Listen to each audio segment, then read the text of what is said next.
Pregame.com.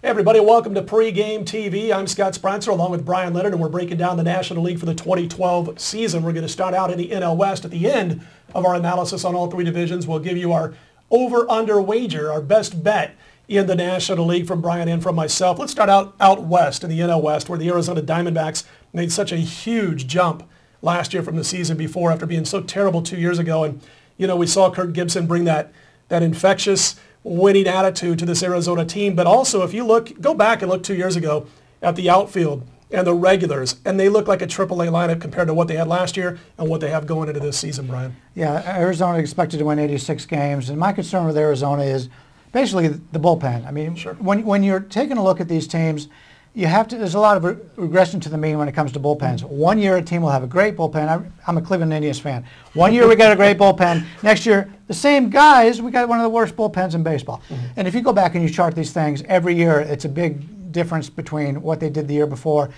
2 years ago, Arizona's bullpen was terrible. Mm-hmm. Last year they had a great bullpen. What are you going to get this year? We don't know. Yep. So you always have to take that into account. And Arizona, can they take that prosperity? I mean, 2 years ago they weren't a very good team. Yep. Last year they jumped up. Regression to the mean in my regard. I don't think they're the team to beat in this division. The hunted rather than the hunter this year, and we'll see how they react to it. And J.J. Putz, had a tremendous year last year, 45 saves and a 2.17 ERA. You're talking about a bullpen, as you mentioned, though, is just 2 years removed from a 5.74 ERA, so a lot to shore up there. I'm not sold on their number 3 yet, which is Josh Coleminter. I want to see this guy do it for another season before I've decided that he's ready to be a number 3. Anything higher than a number 5, to tell you the truth, I got to see one more year out of him, because there were times when it looked like his stuff left him and he was relying on 1 or 2 pitches for too long in the game, 2 to 3 innings at times before being yanked. Yeah, Coleminter begin with the V. The number 5 starter right now is on the DL. Well, Joe Saunders is probably going to end up starting right now, but yeah. Yeah, Saunders made there. Vogelsong. Vogelsong, yeah. Well, he's for San Francisco, though. San Francisco, yeah. But he's another concern in this division. Sure. He's another guy who pitched very well last year that may not be able to come back. I see what your point was. I thought you had Vogelsong playing for Arizona. Yeah, well, it reminds me of going back to the Miami Heat video we did earlier. But you thought I was going out to another game. There we go. But anyway, I'll tell you what, besides Coleminter having to impress, Trevor Cahill has to have a good season, a follow-up season. I thought Joe Saunders pitched above his head last year a little bit as he ages a little bit now and becomes a veteran. But here's the thing. He had a 3.69 ERA in 2011. That was great. But his FIP, and by the way, we talked about this, watch this in the American League preview where we break down a sabermetric called FIP. His FIP was 478. Now, if you see a 480 FIP, your starting pitcher that has that number is probably going to have about a 4.40 ERA or higher. So I'm thinking right now that this guy kind of regresses to the mean, as you like to say, when it comes to Joe Saunders. Oh, by the way, Stephen Drew, who's going to top off the lineup if he ever gets healthy, shattered his ankle last July. He's not going to be on the field when the season starts. So it's somebody who can add a little mix to this lineup if he gets back and he's 100% healthy. He would be projected to be the leadoff man for this team. Makes a big difference. And you say his last name is Drew and he's hurt? Yeah, can you believe it? Yeah, it seems to be every kid in that family is on the DL. They haven't even been in the majors. Let's move on to San Francisco. They just signed Matt Cain to almost Bryan Leonard money, to tell you the truth. And Tim Lincecum, of course, still at the top. Matt Cain's going to give you what you think he will. Madison Bumgarner. You mentioned Ryan Vogelsong, who had the tremendous comeback year last year. 5 years removed from his last major league stint, comes out and has a 2.71 ERA and a decent 3.67 FIP, but it's not a great FIP by any means. And that 2.71 ERA probably should have been around 3.10, 3.15 with that kind of FIP. And he's injured to start the season on top of it. So it's one of those situations where you like what he did for you, but he's not a guy you can count on for the 2012 season to come close to what he did last year. Yeah, I've got major concerns about San Francisco. I'm not even sure they're playing the best players. Brandon Belt, I mean, what's the deal with this? Oh, exactly. The guy's supposed to be a tremendous player. He can't get any playing time. Right. Shuffling back from the minors and up there at the starters. And they do have the catcher back this year, Posey back in the lineup. And he was highly regarded even before he got hurt and came out as a rookie and played very well. But I do have some concerns about San Francisco, and that's a team I don't think will win the division. If they do win the division, it's going to be by a game or so. In fact, it wouldn't surprise me, to be honest with you, if whoever wins this division does it with a losing record. Oh, I wouldn't doubt it. I mean, I think the Giants are going to get over the hump as far as the win-loss record. I think Arizona's going to be right there around the 83 win mark, as far as I'm concerned. It's going to be a fight till the end. But here's the problem. San Francisco can go either way. They could win. They could catch fire, score 2 runs a game, back up that pitching, and win 89 games this year. But at the same time, if Vogelsong or somebody doesn't fill in for Vogelsong, if he can't perform, if Barry Zito has his problems. I was going to say, if they got to rely on Barry Zito, San Francisco's not going to win this division. And it's basically a top 3 rotation and then pray for rain. You know, it's what Lincecum, Kane, and Bumgarner, and then pray for rain. So, and Brian Wilson, by the way, he had a whip of almost $150 last year. So we're not sure if he's going to come back to what he was at the beginning of last year or 2 years ago. Problem is even with Buster Posey back, it's a team that just doesn't score enough runs for me to say this team's going to go out and win this division hands down. Dodgers and Rockies going to fight it out for 4th spot. Maybe the Padres will be in the mix. I know you like them a little bit more than most people. Talk about San Diego for just a moment. Well, we actually have 2 of these games we're going to talk about at the very end when we're talking about our totals. I'll just say right now, Colorado is not one of the teams we're going to talk about. So we'll talk a little bit about Colorado right now. It's a team they're projected to win 81.5 games.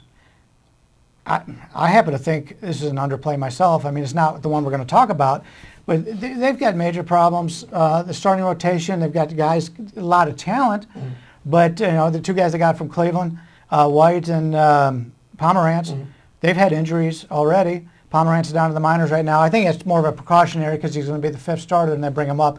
I don't think it's an injury situation, but White's had some problems drinking and driving. I mean, they've got some off-field issues there. Offensively, Colorado's a pretty good team, but you know, Tulowitzki's a great player, and Gonzalez out in the outfield. But they've got some very good players, but they have other spots where they're a little bit weak. I mean, how long can Helton hang on? No, exactly right. Yeah, I agree with you. And I think San Diego might be able to give Colorado a run for the money and getting out of the basement. We'll talk more about San Diego and the Dodgers at the end of this report. Let's move on. The Marlins and the Nats are a couple of the teams that are getting a lot of ink right now. Of course, the Marlins have made some major moves. They bring in Ozzie Guillen, which I think is great because this team's one of their biggest problems has been their fielding. And now you got a guy who's going to make you play and make you be focused every time out. Doesn't matter who you are. If you're not focused and you're out there stumbling and bumbling, he's going to sit you down on the bench. As far as the Nationals are concerned, I'm kind of like this right now on the Nationals. I don't like the lineup. Jason Worth showed what he was worth without having that Philadelphia lineup in front of him and behind him. He signed a big contract. Well, that wasn't what he was worth. That's what he got. and that's a big question mark for me is basically their lineup. But as far as the Miami Marlins are concerned, a lot of people were kind of down on them in the spring. They weren't exactly, tearing the cover off the ball at times this spring. But I think this is a team, their new stadium, I think they're a team that's going to be in it until the very end. And Ozzie Guillen is going to demand to get the best out of those fielders. No matter what happens, you're going to have to play for Ozzie Guillen. If you fumble and stumble, you're going to be sitting on the bench for long periods of time.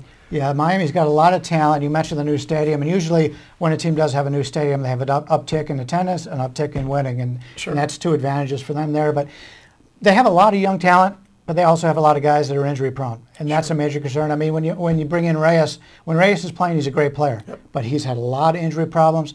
They get the big power hitter out there in the outfield that changed his first name again. He's got a great talent, but he's had some injury problems. Pitchers, Sanchez has had injury problems in the past. Josh Johnson, I mean, when he's pitching, especially the first half of the season when he's healthy, he's been great. He's a dynamite, but the guy's coming off of major injuries, so a lot of question marks for them. And Washington's got a lot of young players, a lot of good talent, but it's a team right now that, they have the talent, but it takes a while to learn how to win at this level. I'm not sure that they're at this level yet. It's a lot of talent, but that's a pretty high number right now, 83.5. You tend to see young teams also winning at home and not knowing how to win on the road for a couple of years, and that's what Washington may go through this season. One guy we didn't mention, Burley, who's now with the Miami Marlins, I think is going to be a huge buffer, if you will, in the clubhouse to get some of these guys kind of like used to having to play for Ozzie Guillen, used to getting screamed at, things of that nature. And Burley can kind of be that liaison, if you will, between Ozzie Guillen and calming down some of the young Miami players and some of the veterans who aren't used to having a guy stand in your face and scream at you, which Guillen will be doing probably by the second pitch of the first game. So I think that's a huge pickup, whether he wins 15 games or not, just of how he can handle things in the clubhouse between Guillen and the rest of the team that has to get used to him. The Nationals, Davey Johnson said there's no doubt in his mind they're going to the playoffs. Love the talk. But boy, is he putting a lot of pressure on himself and his players right now. I don't think he's going to get there in that division. Yeah, I agree. And we also have Atlanta in that division. Was there ever a better season? We just talked about bullpens earlier. Has there ever been a bullpen that had as great a season as the Atlanta Braves had last year? I mean, phenomenal numbers out of that Atlanta pitching staff. Major injuries from Atlanta on the starters. I mean, Hudson's going to miss the beginning of the season. Jared Jurgens in and out of the lineup all year long his entire career.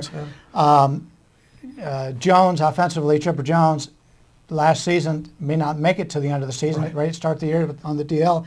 A lot of injury concerns with the Atlanta Braves, and I do have major concerns about that bullpen. They pitched great last year. Maybe they can do it again, but history shows they're going to have a regression. And I wouldn't be surprised to see Brandon Beachy come down a little bit at the little sophomore jinx, so to speak, and also Mike Minor, who was terrific over his last 5 or 6 starts to win the season. But again, you're relying on a guy who has a very small sample size of what he can do for you. And you mentioned at the top of the rotation, Hudson is banged up going into the season. Still have McCann, still have Uggla, still have Freddie Freeman, and but again, I think it's a team that's going to struggle a little bit more than people think throughout the entire season. Philadelphia, they've still got the rotation. They've got Papelbon coming out of the pen now as the closer, but it all really comes about how is Ryan Howard going to play when he returns? Is he going to be the same old Ryan Howard we got used to, or is he going to be affected from the terrible injury he suffered in the postseason? Yeah, I guess he's not going to come back until the middle of the season, and they got Jim Thome there, one of my favorite players, but the guy hasn't picked up a glove in 4 years. I mean, they're going to expect him to spend half the time over there at first base. That's a concern. You also have a guy playing second base for Utley right now who's out, who has never been a hitter, even in the minor leagues. Sure. So they have some major problems there at Philadelphia also. I think a lot of people right now, they're the team that people are picking to regress. But it's tough to regress when you've got that starting staff that they have right now. I mean, even the back end of that staff is young guys who have proven that they can come out there and pitch. So I still think Philadelphia's the team that wins this division. The Brewers, going over to the other division, the Central Division, the Brewers, they've got Ricky Weeks at the top, but he was out of almost all of August, I believe it was, with that ankle injury. He's going to be at the top of the lineup. Ryan Braun, he comes off what happened in the offseason. I think, he's going to put up decent numbers, but I don't know if you can expect him to put up MVP numbers across the board like he did a season ago. You got a guy like Matt Gemmell at first base who takes over for Prince Fielder, and talk about a production drop-off. He's got that 304 career average in the minors, but how about 222 in his 170 Major League Baseball at-bats? He's really got to pick it up because that's such a huge drop-off, obviously, for the Brewers. They've still got Gallardo, Greinke, Wolf. Markham was weak last season, though. And then you got Narveson, who's so-so. I've never been overly impressed with Narveson. He's going to be the 5, so he doesn't have to worry a whole lot. He can keep his ERA around 4.40 and be effective. But other than Gallardo, Greinke, and Wolf, I'm not so sure about that back end of the starting 5. Yeah, I'm not even impressed with Wolf. I mean, he had a great year last year compared to what he'd done before. I'm surprised he was still in baseball. But, yeah, the Milwaukee situation at first base, and if it was another position, it wouldn't be so bad. But first base is your power position. You got a guy in there that's not a real big power hitter. It's sort of like, Cleveland this year at first base. They don't have anybody that hits for power. That's always a concern. But I think Milwaukee will be right in the thick of it. In fact, I think this is a 3-team race. You got 3 very good teams. You got 3 very bad teams in this division. You don't want to say anything about the Astros and the Cubs and the Pirates right now? I mean, the very bad teams in this division. Well, at least the Cubs, there's a method to their madness. They're trying to rebuild things with Theo Epstein coming in and shaking things up a little bit. Pittsburgh might have played over their heads a little bit last year, might come back down a little bit. Boy, I don't know if Houston can handle the Las Vegas 51s game in, game out, because that's a bad baseball team that the people of Houston are going to have to get used to. But the good news is they'll be in the American League next year where there's actually better teams. They won't lose a single game in the National League last year, as you said before the shoot. But and then the St. Louis Cardinals, I don't know if we've talked about the St. Louis Cardinals yet, or the Cincinnati Reds, but the St. Louis Cardinals, obviously a big makeover. Chris Carpenter, they're expecting him to be the number 2 to a healthy Adam Wayne right now, and Carpenter's banged up. He's got some kind of nerve situation going on. And it's a team that, let's just admit it the way it was. They had no idea what they were going to get out of that bullpen over the final 2 months and in the playoffs, and they got way more than they thought they would, including a new reliever, a new closer, I should say, in Mott, who's going to be their closer going into this season. But there are so many question marks. Beltran may come over and have a good season. He hit okay last year overall, just not with San Francisco. David Freese is going to be expected to do a lot. A lot of guys who are role players are now going to have to be key star players for this baseball team, Brian. Yeah, they do have some good young players, Alan Craig, and when he starts the year on the DL. My major concern, and a lot of people will talk about Tony La Russa not being there, now they got a rookie coach. He was a catcher also, actually played for Tony La Russa. That's a Hall of Fame manager, and now you've got a guy in his first year. But my major concern is the pitching coach. Dave Duncan is the best pitching coach in baseball. He is gone. You know, they've taken retreads. I mean, Loesch. I mean, look at the players that they've gone into St. Louis, and he's been able to make them a winner. Sure. Dave Duncan no longer there. That's a major concern for me. I think the St. Louis pitching staff steps back this year.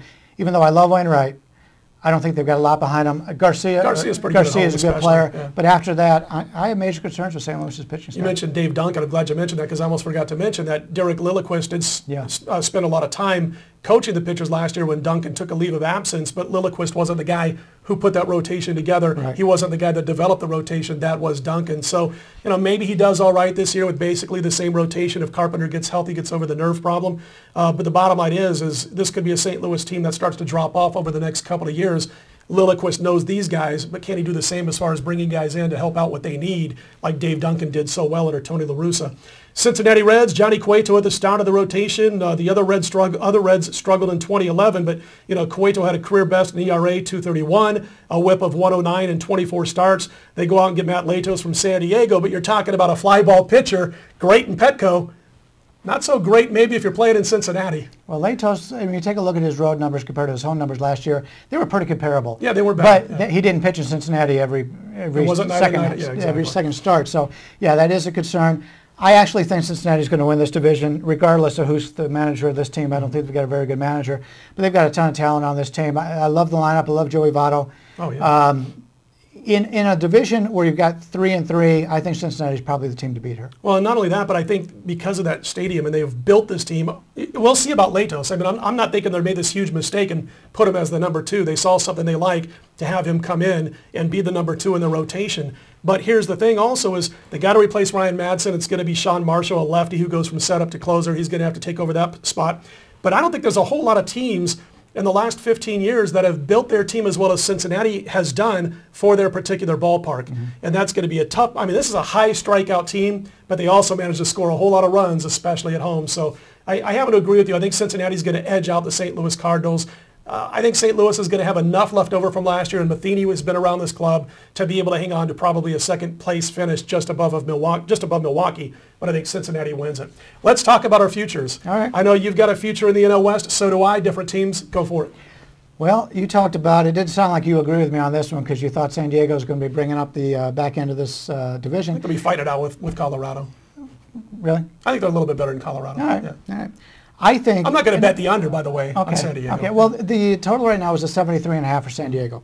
You take a look at the way they scored last year. They didn't win a lot of games, but when you take a look at the runs scored and runs against, in reality, they should have had a better record. I talked earlier in the first video when we talked about the American League when one-run games. Yes. They had the worst record in baseball last year in one-run games. They lose their 2 star players, Matt Latos and Bell. Sure. They're gone. No reason to like San Diego. That's exactly why I like them. They've lost their 2 best players, the 2 well-known players. They play in a division that's very winnable. I don't think there's a team in this division that is clearly above any other like we have in the other divisions.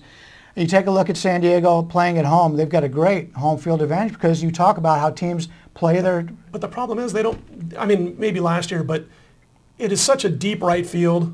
And at Petco, I still think that they could move that fence in and get a better team in there than they do. It's also a team, and I'll let you finish real quick here. I'm just playing devil's advocate, and you're welcome to do that when I do mine. Yeah. But San Diego bothers me to be, they're kind of like the Oakland A's, maybe not that bad, in that if they're not in the running, or if they even think they're out of the running by the end of July, they start doing a lot of weird things to the roster. And we see Oakland do that much more than San Diego, but the Padres, with that ownership, may have a tendency to do that also. That's what scares me about them. And again, I'm just playing devil's advocate. I'm not betting the under. I want to make that clear. You're right. They do bring up a lot of minor leaguers to test them out. I mean, how many times has Blank's been up in that lineup? Sure. And but you can't hit for power if you go to left field. And they brought in Carlos Quentin, hurt. We talked many players. We talked about hurt already. Sure. But he's a big pull hitter. So I think he can have some home runs there.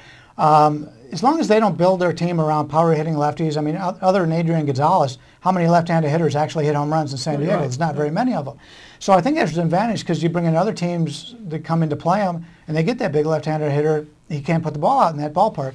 But they have no-name players, And nobody cares much about San Diego. San Diego doesn't have a winning attitude lately. They have. It's not one of these teams that fights for the playoffs every year. So I think, right now it's 73.5. I think that's a cheap number, and I think I'm going to play this game over. I think this is a team that's staying under the radar. I'm not going to say who we are on in the American League. You're going to have to watch that preview to see who we like as our total, or our future, I should say, in the American League. But let me ask you, do you like this play better than your American League play? I like the American League play better. Yeah, so do I than my National League play, which is the LA Dodgers.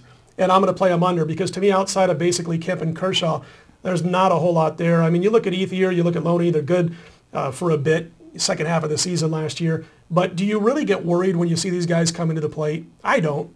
I mean, other than one or two players on the team, I really don't. I love the fact, I'm going to make it quick here. Our engineer, our producer here, Dustin's probably going crazy because we've taken about 6 hours to do 2 segments. But I'll just say this. I love the fact that Magic Johnson is the front. He's not the money, but he's the front for this group that bought the LA Dodgers. I think they're a couple of years from really making it come into an NL West contender, although, as you mentioned, it's not that big of a jump as it is in some other divisions. NL West, AL Central, probably the 2 worst divisions in baseball. But having said that, baseball's been on such a downtick with the popularity and the younger kids coming up as far as just watching it. They're on to other things, that having a guy like Magic Johnson by a high-profile team like the LA Dodgers can only help Major League Baseball. And I'm telling you, I don't know if it's because I'm old, but I love Major League Baseball more and more every season. I like the under, which is 81 wins, by the way. The projected win total means the Dodgers have to play 500 baseball. I think they're going to end up around 74, 75 wins tops this season. I think they're a year away from making a push to get over 500. Well, there's been a lot of talk about, and maybe a reason why the line's going up a little bit, is they've got all this money. They paid $2 billion for this team, that they're going to put money into the team. Now, is that a concern when you're betting the under here with the Dodgers? A little bit. But again, I want to see, the first half of the season, it's not going to come to play, I don't think. You're going to see maybe an addition of a decent player or two. If they're in the mix, which, as you mentioned by talking about the AL West, saying it's open to a lot of teams, there's not going to be a team in all likelihood that runs away with it. It does mean that the Dodgers can add a player or two midseason if they're in the mix. They can be 7-8 games out in July and still go after a couple of guys that makes them a better baseball team. Maybe not necessarily win the division, but comes close to that 81 win total. But I don't think they're there yet. I think they're a good 3 to 4 players on the lineup short of coming to that, and I don't think you're going to sign 3 or 4 difference makers during the season. So that's why I go with this. But again, like you, my future best bet in the American League, a much meatier play, I think, than the LA Dodgers under 81. But that's the team looking at the totals that you have up there that I'd have to say goes under the total. All right. So he's Brian Leonard. I'm Scott Spreitzer. Be sure to check out the American League if you have about 6 or 7 hours to do so. If you're Johnny Detroit, avoid the American League. That's just a little hint. Johnny Detroit, avoid the American League analysis. Check out all weekend long. We got basketball. We got baseball starting from all the guys at Pregame. You're watching Pregame TV.